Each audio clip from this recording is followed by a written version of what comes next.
我叫施太啦，咁我有2個小朋友，大嗰個小朋友就4歲，細嗰個就係1歲半。喺教養方面咧，咁我同我先生大家都會有共識，係希望佢哋即係健康愉快咁成長咯。平時嗰個相處底下咧，咁我哋都會係採取啲比較上自由開放啲嗰個方法咁樣去做嘅。咁時下啲父母都係㗎啦，對仔女有期望嘅，即係希望佢哋都係除咗健康愉快之餘，係音樂啊或者體育方面啊，會比較優勝咯。大個嘅時候都有個能力去求生咁樣咯。平日我哋相處嘅模式咧，喺佢嘅身上咧都揾到自己小時候嗰個影子㗎。你好惡鬧佢，佢又唔係好接受嘅，反而你就慢慢氹佢啊，不如你落翻嚟啦，唔好周圍走啦咁啊，佢又聽喎，即係氹下佢又反而 OK。你話俾大家聽，你叫咩名？我叫做舒雅迪。你今年幾多歲啊？我4歲。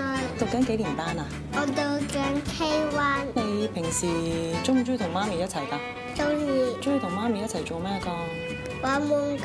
你中唔中意媽咪鬧你㗎？唔中意。咁你中意媽咪點啊？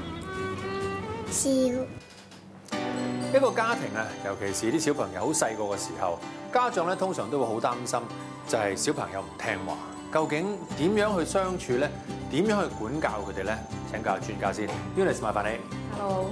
同我哋講講啊，施太同佢仔仔咧嘅皮紋分析結果啊嘛。係就施太嘅大仔咧，真係同施太好似嘅。佢10隻紋路咧，10隻手指紋路啦，我諗嗰個組合咧係真係一模一樣嘅，只係分強同埋弱有啲唔同嘅啫。佢哋兩個都係好強嘅編碼，即係表達能力啦，同埋佢哋兩個解碼都好強嘅。我哋解碼聽覺嘅，所以學嘢可以好快嘅。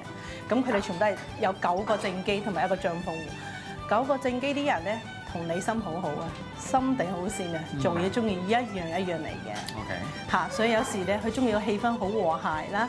咁即係媽咪唔可以用好強硬嘅手段去教佢嘅咁樣。咁同埋另外一樣嘢，頭先佢講個胡紋咧，佢有個特性咧，就會真係好注重安全感啦，同埋咧真係本能係好重要啊。所以施太好明白，一定要俾佢食飽啦、瞓好啦、瞓足啦，佢真係先有時間去學習嘅咁樣咯。